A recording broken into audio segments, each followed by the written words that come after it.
అన్ని విధాలుగా అండగా ఉంటాం. ఇది మా మాట, గ్యారెంటీగా చెప్తా ఉన్నాం.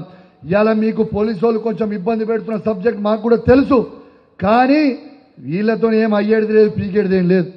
మళ్ళా మేము వచ్చిన తర్వాత బిడ్డ మిత్తితో సహా వసూలు చేస్తాం, జాగ్రత్తగా ఉండుర్రి. జిల్లాలో ఉన్న పోలీసులకు కూడా చెప్తున్నాం, మీరు చేస్తున్న ఇష్టం ఉన్నట్టు మీరు కేసులు పెట్టి ఇబ్బంది పెడతా ఉన్నారు, తస్మాత్ జాగ్రత్తగా ఉండుర్రా బిడ్డ.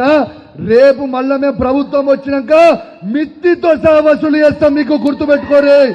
ఎవరు రోజు పెట్టాం, అది కానిస్టేబుల్ కావచ్చు, అది డీజీపీ కావచ్చు, సిపి కావచ్చు, ఏసీపీ కావచ్చు, సిఐ కావచ్చు.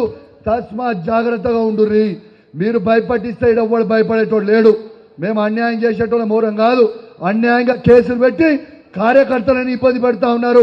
బిడ్డ మళ్ళా మీరు కూడా జైలు పోయే రోజు వస్తుంది, రాసి పెట్టుకోరు. ఇది జాగ్రత్తగా ఉండురని చెప్పి సందర్భంగా పోలీసు వాళ్ళకు కూడా ఈ వేదిక ద్వారా